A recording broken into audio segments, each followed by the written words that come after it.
Welcome to the Halloween special in January. Okay, so I'm not exactly been timely with video releases lately. I'll leave it at life got in the way and I procrastinated hardcore. So here is the long-awaited Halloween special that I did not even remotely hint at or allude to in any of my past videos. So, Terror at Bloodfart Lake. Oh my god. This is a masterpiece in a very, very strict sense of the word. And here's what I mean, alright? A movie that I would put under that definition is a film that sets out to do something and it completely succeeds. Alright? You know, a horror movie that's absolutely scary in every facet that it attempts to be, you know, a drama that makes you cry a bunch, you know. This movie, it's a masterpiece in the sense that it wants to be a low-budget horror parody that is very self-aware and intentionally bad. And by God, it succeeds so much that it goes into a realm that I'm going to currently refer to as post-ironic.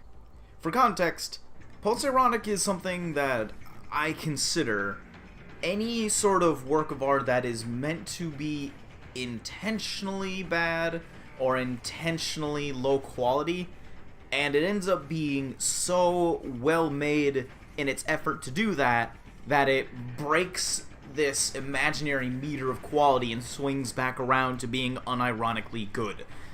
I'm going to point to Fist of the Borf Star for anybody who would want to see this in action without having to actually purchase anything. Go look it up on YouTube and say goodbye to your brain cells. So what does this mean in reference to this movie? Well, this is a clear send-up to things like Friday the 13th, and that's basically it. I mean, you can look at a lot of slashers, but the setup is almost exactly the same, barring a few small little elements here and there. But just so you kind of have a preface for this, and I'm going to be clear, I'm only going to show you 3 clips from this whole movie. Here is one scene from very early on, so you can kind of get a feel for what it is. Because if you just hear low-budget horror movie parody, you have no idea what you're in for. Oh, and by the way, I would normally be willing to show footage from the movie in the background, but one, I am not sure about how copyright stuff works with this particular video or anything on YouTube at all at this point, and two, I'd rather you go see the movie for yourself and not get spoiled to the magnificence of it by having all the clips play in this background for the potentially 20-minute long video I'm about to ramble on about endlessly. So I'm going to be putting on some Dead by Daylight gameplay in the background. A word of the warning for literally everyone who plays games. I suck ass at this game. Get ready to see that for the duration of my rant. Behold! I don't think life ever been this good for Hambone, and I don't think life ever gonna be this good for Hambone. Hambone got the ladies, Hambone got the 9-foot dick. That's right.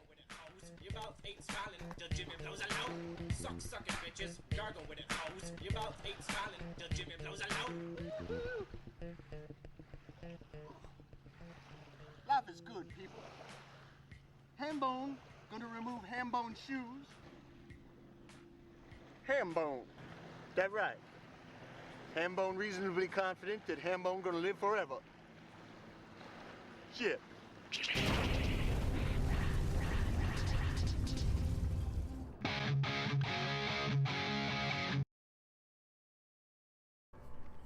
Rest in peace, Hambone.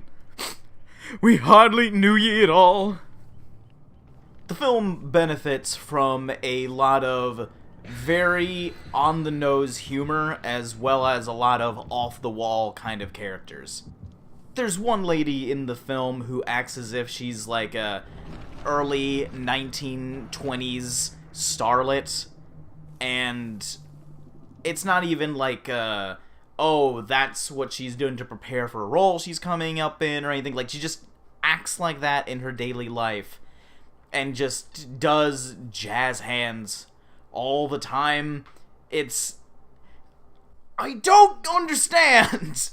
But that's kind of like the allure and the appeal of this movie, is it never, ever tries to go out of its way to have anything make sense, and therefore, when it doesn't, it's got you right where it wants you.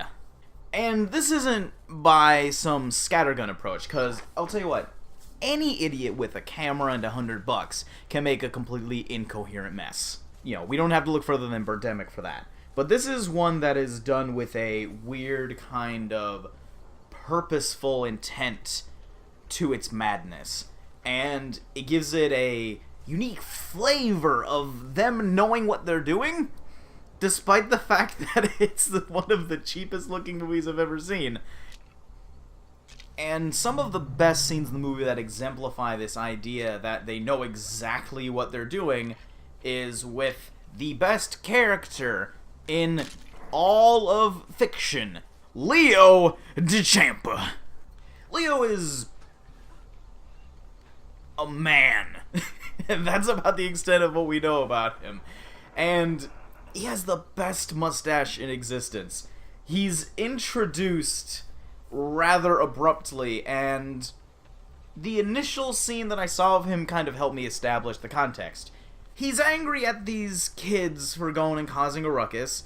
They tell him what's up, and he says that he's gonna help them because it's a long drive to Camp Bloodfart Lake, and he'll fill them up with gas to help him out. He then proceeds to tell the creepy origin story of the serial killer that this movie has, and instead of filling them up with a gas tank, he pees in the gas tank. Like, literally, he just pops open the fucking gas on the side of the car, and he just starts peeing into it. And here's the thing. I thought this was like him being an asshole. Something like oh, you need gas, well, I'll fill you up, that'll teach you dumb kids. But lo and behold, it works. Like, it actually gets them there. And so it just blew me away. I thought it was just this guy being an asshole, but he was actually being helpful because this movie runs on stupid. And Leo has some of the best lines and the best jokes in the entire movie. There's a lot of pretty good lines, but his gotta be absolutely tops.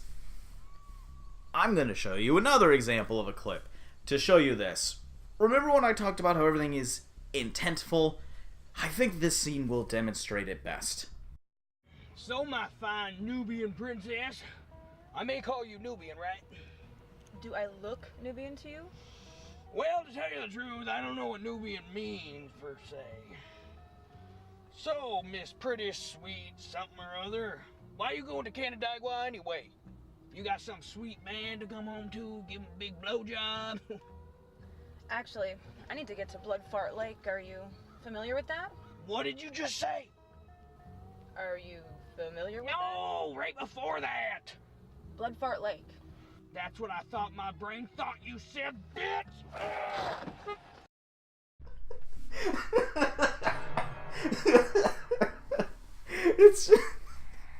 It's just fucking planets. It's fucking goddamn.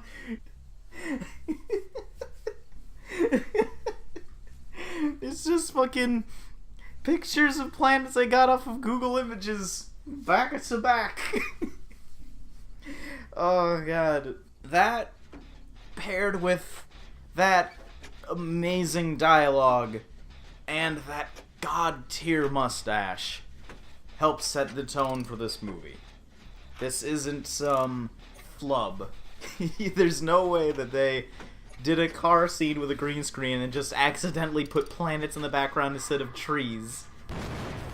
If that wasn't apparent, you know. This intentfulness is what I bring up because this wasn't just some cash grab. I say that in the sense that when you watch these people being extremely wacky and weird on screen with this just insanely abrasive script, you know, everyone swears, everyone is always trying to chew the scenery at every single chance they get. I say it in the sense that these guys are absolutely, undeniably horror movie fans. And they just wanted to have fun and make a fun movie and show it off to other horror movie fans. Because if you hadn't seen other horror movies, a lot of this stuff would probably run over your head. Plus, a lot of the humor might not fit because the jokes that you have for some of these won't resonate unless you know some of the tropes that they're going for. So when they have these things going on, your ability to enjoy it is based on your knowledge of the genre, not even your appreciation of the genre. Because I would say people who dislike horror might have an opportunity to like this as much, if not more so, than people who do like horror, because it's poking fun at a lot of these tropes. Not in a high production value and subtle way, like in Cabin in the Woods, but in a here's the joke kind of way. And the creativeness of the vulgarity and the gore, despite the low budget that they had, is to be commended. You know, they had very little to work with. I'm sure you can imagine with a studio named Low Budget Productions, but you have to admire the charm of this. This is, like, you ever had a thing maybe when you were younger, 10, 12, I don't know, something where you made, like, a fake movie with your friends or with your siblings or anything, and you just did it because you wanted to have fun. You know, you weren't going to show anybody, you weren't going to release it, you didn't do any editing, you just kind of did it all in one take and did all that. That's what this feels like. This feels like a spirit of a movie that was made in a backyard just to have fun, but then they just made it with some effort. Not any effort beyond a standard, like, no-budget production, of course, because there are a lot of things that are very cheap. You know, whenever someone dies, they obviously go off-screen, and the blood's clearly stuff that you can buy at Halloween Express, but that's kind of where the tacky charm comes in. You have no idea how much better it is on this basis. They knew they couldn't pull off a good, convincing horror movie, and they never tried to, so they decided to make it funny with the lack of quality they had. And I mentioned before the vulgar dialogue being a part of the humor. I think that might be a good way to cap this off. The final clip, the third clip. And I'll be honest, I specifically did not want to have this movie playing in the background like I would with a lot of other reviews that I do for this. Expressly because I want you all to see this for yourself. This is a thing I consider a must-watch for anyone who loves parodies or horror movies. Absolutely something that you should try, especially if you're okay with the kind of schlocky nature of this. So, behold, Oscar-winning dialogue. I can show you pleasures of the likes which you've never dreamed. Have you ever fucked pure, uncut sex before, Ashley? I mean pure, uncut sex.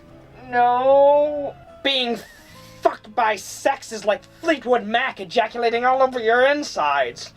Why, it's like being injected with the world's strongest space heroin and living through it. In fact, my desolate Jezebel, I inject pure, uncut Irish heroin into my penile shroom for maximum pleasure. And you will feel the sex in you when I'm done. Oh, yeah. Simply beautiful. It's hard for me to give this movie a rating if I were to give it one, because on one hand, it's intentionally bad. By its own admission, it's trying to be low budget and bad and over the top and just absolutely take any sense of immersion out.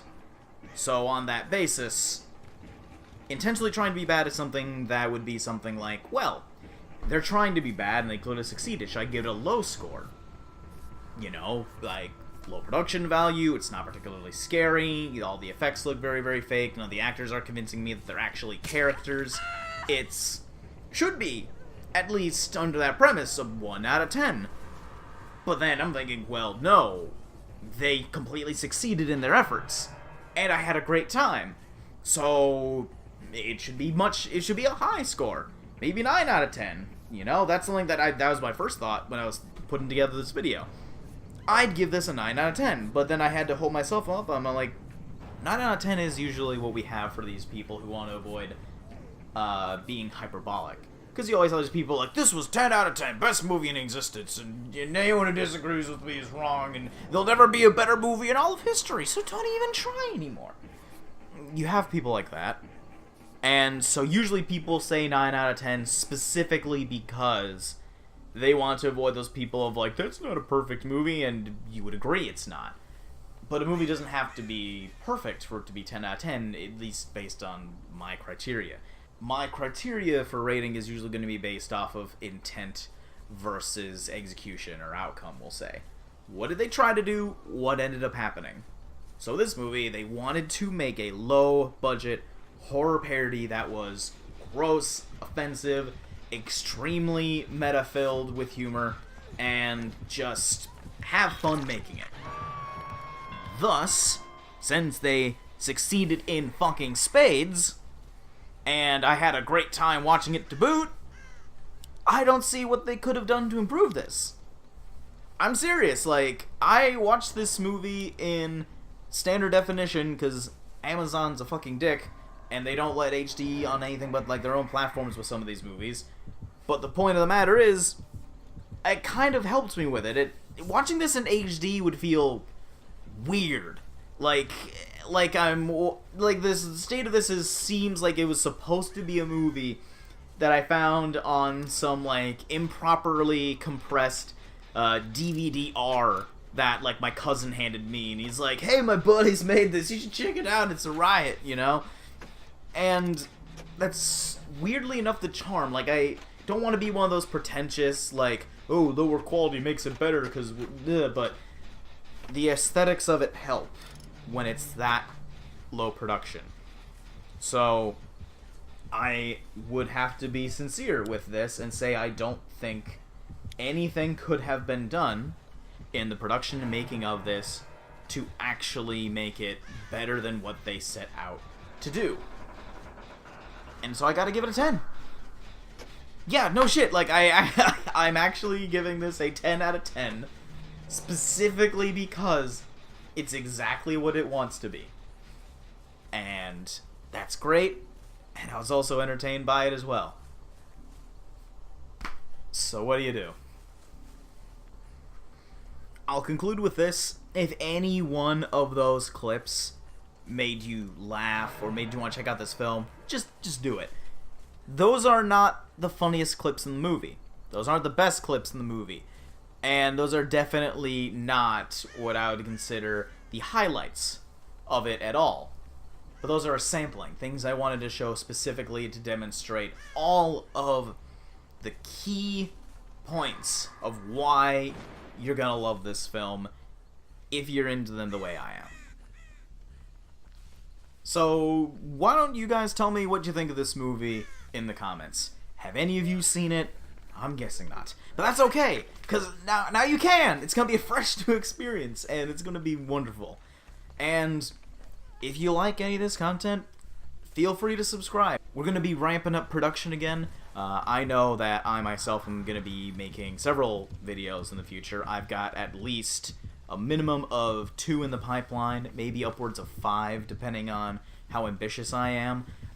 Knowing me, it's going to be another 8+ months between this and my next video. Fingers crossed. And who knows? You might just be able to get to see all the gang back together. We might be doing a podcast soon. Who knows? Don't quote me on that. I appreciate you all taking the time to watch this video after such a long break from us. Have a good one.